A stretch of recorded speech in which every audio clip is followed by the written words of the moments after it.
Baik, Assalamualaikum warahmatullahi wabarakatuh. Oke, kita kembali lagi di pelajaran Matematika Penglihatan. Pada minggu kali ini, yang akan kita bahas adalah materi yaitu tentang identitas, trigonometri, penjumlahan, dan selisih dua sudut. Ini adalah rumus-rumusnya, ada sin, ada cos, dan ada tan. Nanti bisa kalian baca lagi. Oke, langsung ke contoh soal.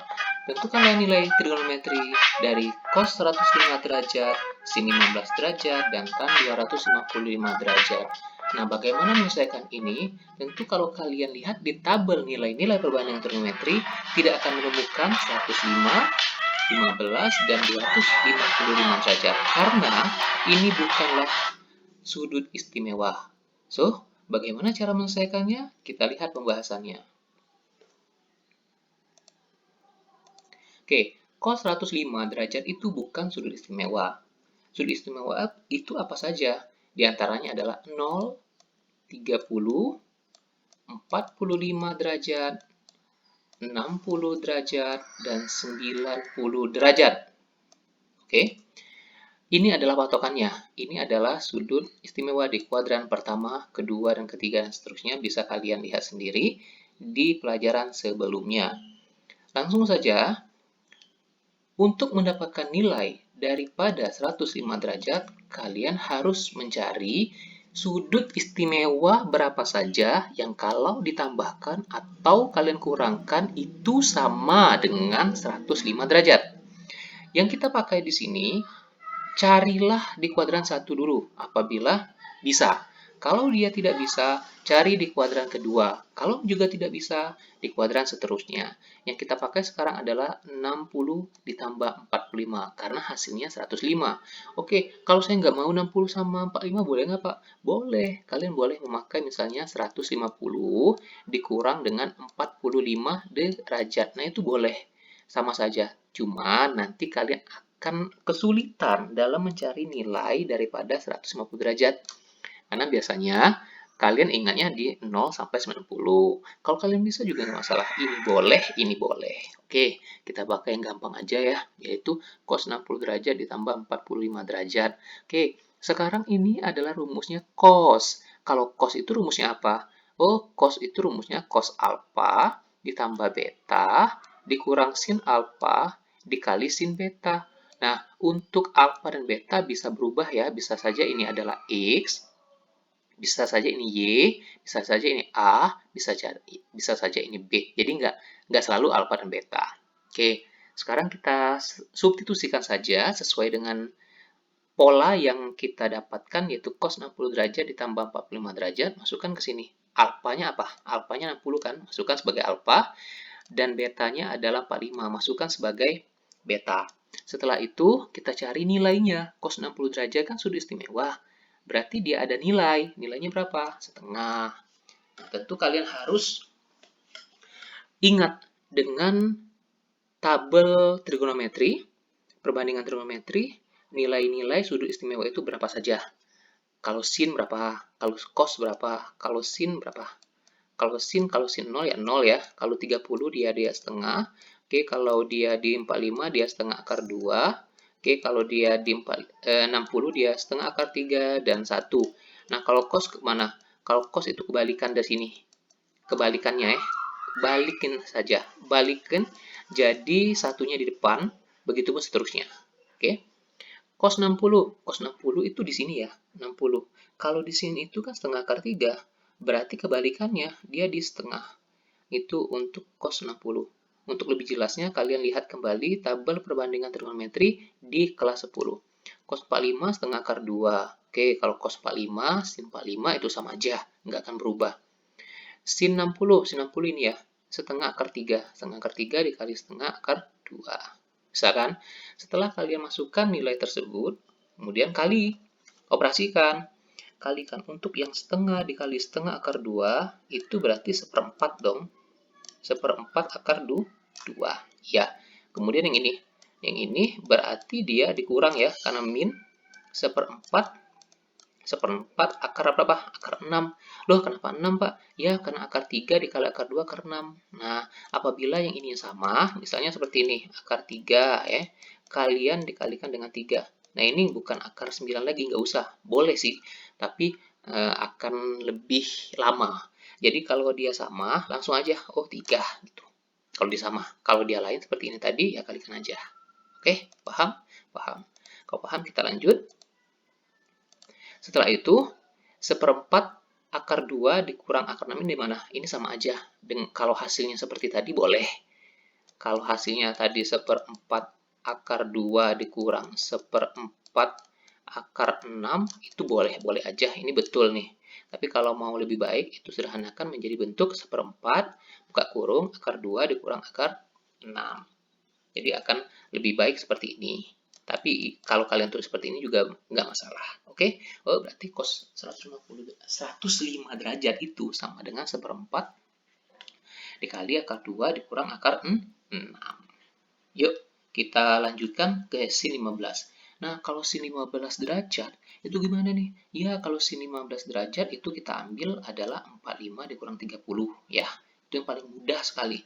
Usahakan kita ambil penjumlahan atau pengurangan sudut di kuadran 1, apabila bisa.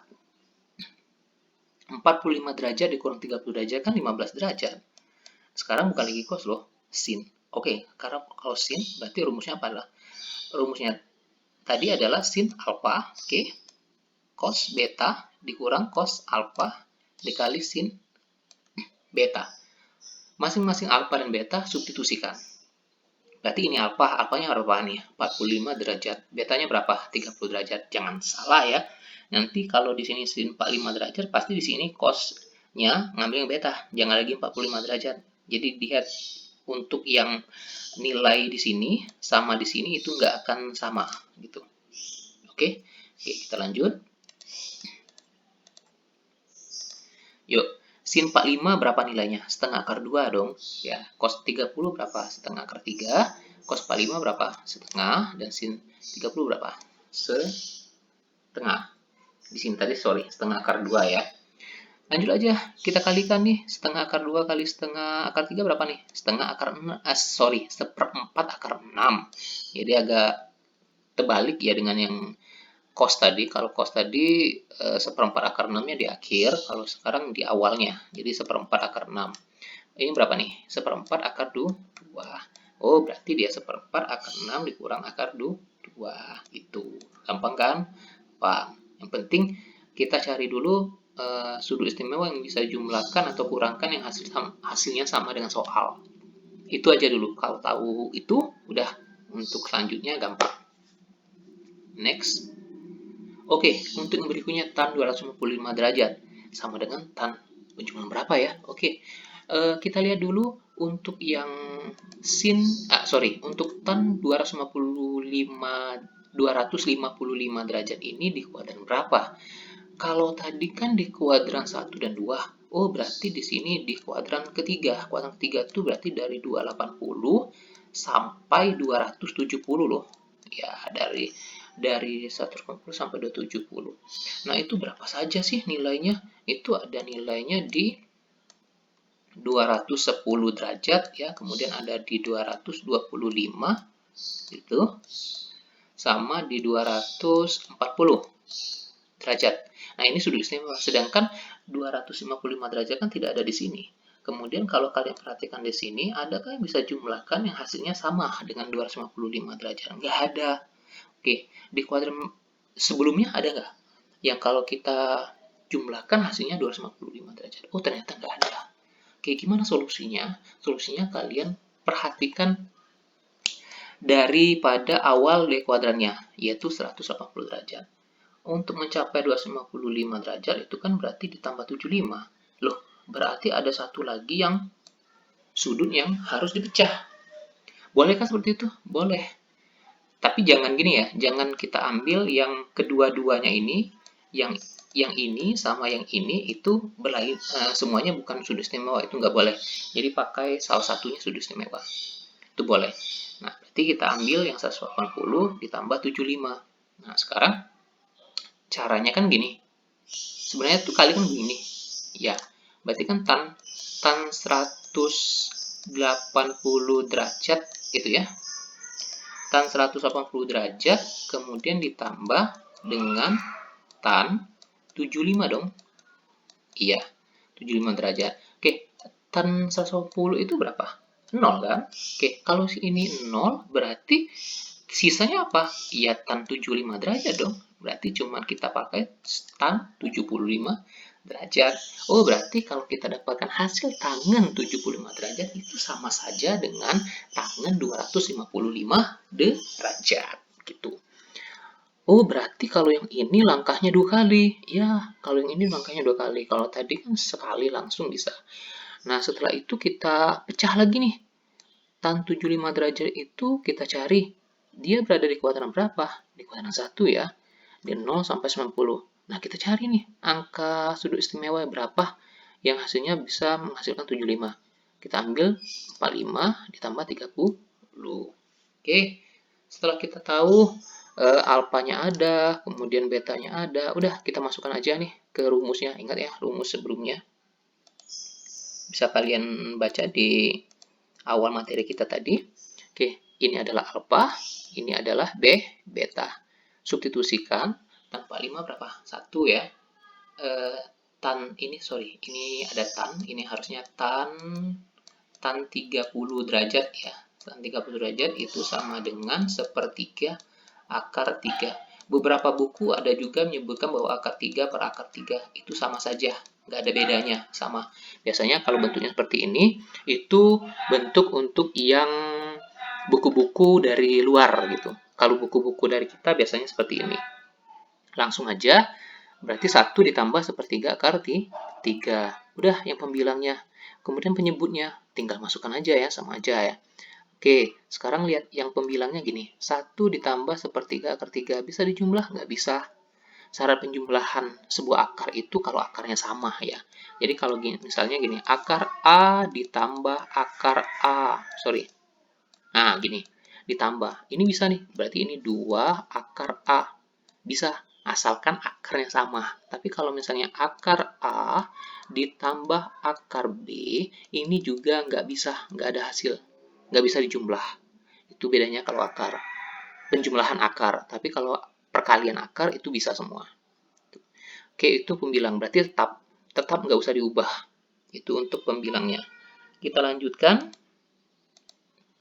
Terus bagaimana dengan penyebut? Oke, penyebutnya ini ya. Ini kalikan aja, jadi tetap sepertiga per 3. Loh, penyebutnya itu bentuknya akar. Penyebut akar tuh nggak boleh. Jadi nggak boleh. Bagaimana caranya? Ya kita rasionalkan. Berarti kita rasionalkan. Rasionalkan. Rasionalkan itu apa sih? Merasionalkan itu artinya kita menghilangkan akar penyebut. Agar hilang akarnya. Gimana caranya?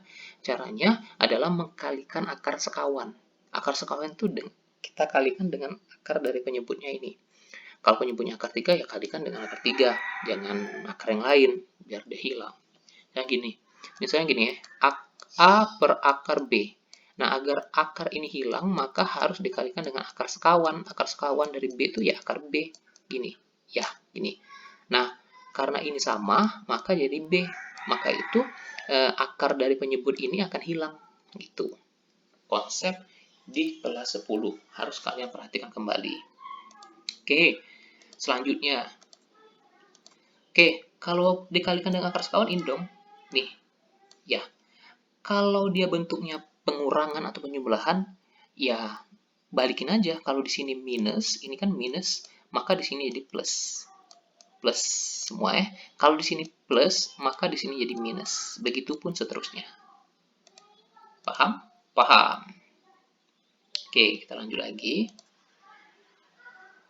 Nah, sekarang setelah kita dapatkan perkalian sekawannya, ya sudah, kita kalikan aja. Caranya nggak gini.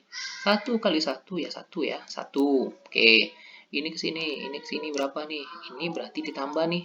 Tambah sepertiga akar 3 gitu ya. Oke, selesai. Yang ini berapa nih? Tambah lagi nih. Tambah sepertiga akar 3. Oke, yang ini berapa nih? Yang sini kalikan sini. Tambah. Sepertiga kali sepertiga berapa? 1/9 dong. 1/9. 1/9 akar 3 kali akar 3 seperti yang saya jelaskan tadi berarti berapa? 3. Oke. Dah, berarti yang bisa jumlah yang mana? Ini dong. Ya, yang ini bisa kita jumlahkan karena akarnya sudah sama. 1/3 tambah 1/3. Semuanya akar. Tambahkan aja pembilangnya. Ini kan 1. 1 berarti 2. 2/3 akar 3. Gitu. Terus yang ini 1. Ini berapa nih? Ini kita kecilkan ya, jadi 1/3. Oke, 1 ditambah 1/1/3. Caranya adalah 1 kalikan dengan 3. Oke, 3 ditambah 1 dibagi penyebutnya 3. Berarti adalah 4/3. Oke. Selesai untuk yang pembilang, sekarang kita lihat penyebutnya. Oke, kalau ketemu dengan penyebut yang seperti ini, dia sama, cuma beda tanda saja, cukup mengkalikannya dengan begini. Mengkalikannya cukup yang ini aja, tidak harus seperti yang di awal tadi. Ini kalikan. 1, itu ya, min plus. Min, 1/3 kali 1/3, berarti 1/9. Akar 3 dikali akar 3, berarti 3. Itu ya, ini kecilkan, coret, ini 3. 1 kali 3, ya 3 dong. Dikurang 1/3. Berarti 2/3. Gitu. Oke, gampang kan? Oke, sekarang bagaimana menyederhanakan ini? Caranya gampang. Caranya gini aja. Untuk yang di atas ini kan nggak bisa dijumlah, karena yang ini punya akar, yang ini nggak punya akar. Udah, berarti langsung bagi aja. Bagi 2/3. Ingat, kalau penyebutnya ini bentuk pecahan, ini kan pecahan. Kalau bentuk pecahan, naikkan ke atas, kali, tukar balik, 3/2, gitu ya. 3/2. Udah, berarti ini kalikan sini. 4/3 kali, oke, 4/3 kita kalikan dengan 3/2, coret, ini coret ya, ini coret, berarti sini berapa? 2. Udah, berarti 2, selesai, ini 2 ya, 2, dapat 2. Sekarang berapa lagi nih, yang berikutnya? Oke, yang berikutnya berarti yang ini ya, yang tadi kan dikali nih, dikali 3/2. Oke, sekarang berarti yang ini 2/3 di akar 3 kita kalikan dengan 3/2. Coret. Berarti sisanya adalah akar 3. Oke, Bang, oh berarti hasilnya begini. Bisa dijumlah? Nggak bisa. Udah selesai berarti. Udah, berarti tan 255 derajat itu akan sama dengan tan 75 derajat yang menghasilkan 2 ditambah akar 3. Oke, kita lanjutkan ke contoh soal berikut. Nah, contoh soal sekarang agak berbeda. Diketahui cos X sama dengan min 3/5 dan cos Y sama dengan min 15/17. Jika X sudut di kuadran 2 dan Y sudut di kuadran 3, tentukanlah nilai sin dan tannya. Masing-masing semuanya yang ditanya adalah positif. Oke, yang diketahui apa? Yang diketahui adalah cos X dan cos Y di kuadran 2 dan 3. Berarti semuanya di sudut tumpul. Ini namanya sudut tumpul. Kalau lancip, kalau ada istilah lancip, susah sekali. Kalau dia ini tumpul ya, ini sudut tumpul. Ini sudut tumpul. Kalau sudut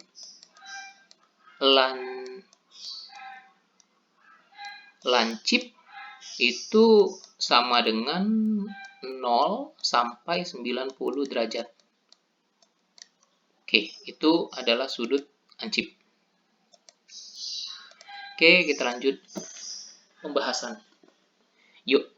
Nah, sebelum kalian ke berbagai jawaban ini, kalian harus perhatikan dulu yang ini. Ya, di Cartesius. Kita gambarkan dulu. Yang diketahui apa? Cos X di kuadran ketiga. Kuadran kedua. Kuadran kedua itu ada di sini. Buat segitiga seperti ini, tempatkan cos itu apa? cos X ya. Cos X tadi adalah min 3. Sorry, saya hapus sedikit. Maaf, mouse saya kurang baik. Min 3/5. Nah, kalian harus ingat kembali di pelajaran kelas 10 bahwa sin itu apa? Sisi depan bagi sisi miring. Kalau kosinus, samping bagi sisi miring. Kalau tanggan, sisi depan bagi sisi samping. Nah, itu harus kalian pahami lagi ya. Nah, berarti 3 ini sebagai apa? Samping dong. Oke, di samping ya. Kita tuliskan di samping. Oh, berarti min 3. Terus sisi miringnya berapa? Sisi miringnya 5. Oke, kita buat di sisi miringnya 5. Ingat ya, yang namanya sisi miring ini selalu bentuknya positif. Karena dia merupakan jarak dari sini ke sini. Oke, terus kalian lihat sisi mana yang belum diketahui? Di depan. Ini kan? Oke, kalau belum diketahui gimana nih? Ya, kita cari dulu. Caranya gimana? Gunakan rumus Pitagoras. Lihat di sini. Ya, kita ke sini. Ya. Oh, berarti sisi yang ditanya itu adalah sisi depan. Sisi depan itu lebih pendek dibanding sisi miring. Ingat, sisi miring itu adalah sisi terpanjang dari sisi yang lain pada segitiga. Oke? Pada segitiga siku-siku, maaf. Maksud saya pada segitiga siku-siku. Nah, sekarang berarti rumus Pitagorasnya pengurangan. Sisi terpanjang berapa? 5. Berarti 5 kuadrat dong. Dikurang dengan sisi terpendek yang diketahui berapa? Min 3. Oke, jadi 5 kuadrat dikurang min 3 kuadrat sama dengan 25. Ini min 3 kuadrat. Hati-hati di sini. Min 3 kali min 3 kan 9. Jadi 25 kurang 9 berapa? 16. Sini 4. Oh, berarti di sini berapa? Adalah 4. Ya. Oke. Dapat nih. Sekarang kebutuhannya apa? Yang ditanyakan sin X plus Y. Rumusnya kan ini. Untuk cos Y kan ada di soal. Cos X kan ada di soal. Sin X kan belum ada di soal. Kemudian sin Y juga belum ada. Nah, maka dari itu kita cari. Maka sin X sama dengan sin itu apa? Sisi depan dibagi sisi miring. Sisi depannya berapa? 4. Sisi miringnya berapa? 5. Jadi 4/5. Dah, masukkan sini 4/5 gitu ya. Oke, selanjutnya cos Y. Cos Y-nya, oh ya, cos Y-nya kita nanti cari. Cos Y. Cos Y ada di soal ya, ada di soal. Ini ada di soal. Cos X. Cos X ada di soal. Nah, yang sin Y. Sin Y ini gimana nih? Sin Y. Oke, itu tadi untuk yang X. Sekarang kita kembali lagi ke yang Y. Y yang diketahui tadi kan adalah cos Y ya, sorry. Saya ulangi.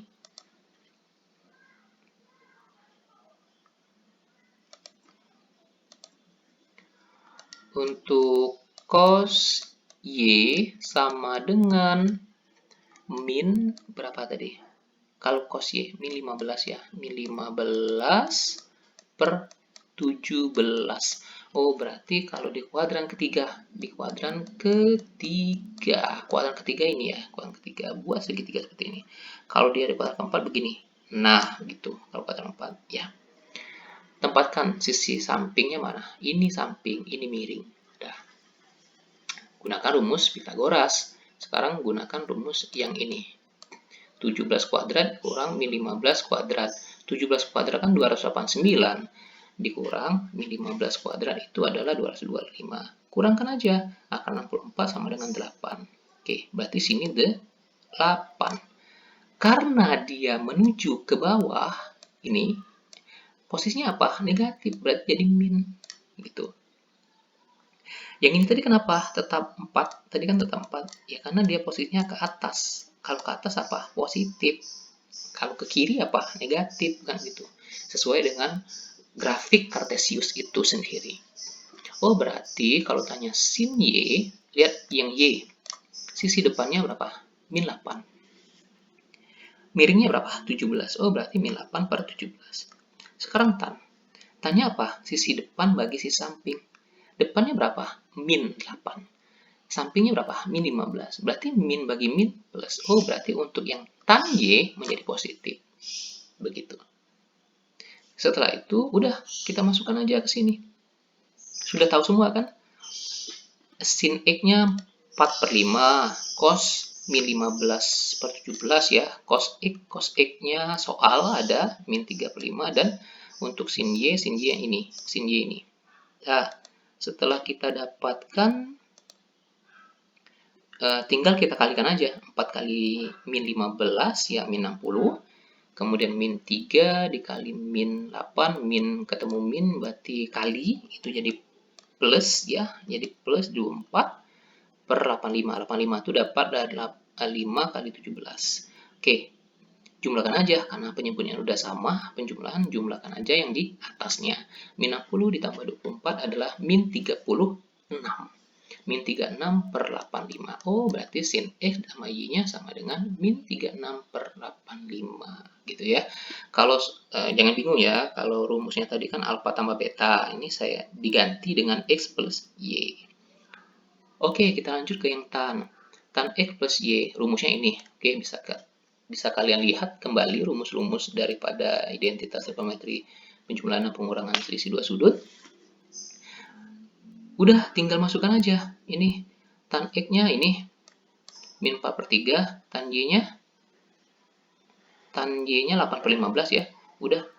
Nah, tapi di sini kan bentuknya penjumlahan bukan perkalian. So, harus disamakan dulu penyebut. Yang mana harus samakan ini. Berarti 4/3 ini samakan penyebut. Sama-sama yang atas kali 5, yang di bawah dikali 5. Agar dia sama. Jadi kalau yang di bawahnya kali 5, yang atas juga sama. Begitupun seterusnya. 3 kali 5, 15 kan? 4 kali 5, 20. Oke, berarti min 20. Kita hapus dulu agar jangan keliru. Berarti sini jadinya min 20 ditambah 8. Ya, dibagi 15. Berarti min 12 per 15. Paham kan? Oke, kita lanjutkan yang bawah. Nah, kalau yang bawah tuh kali nih. Kalau dia perkalian berarti gampang, semuanya dikali. 4 kali 8 ya 32, 3 kali 15 ya 45. Karena di min kali min berarti plus. Ya. Nah, sekarang ini.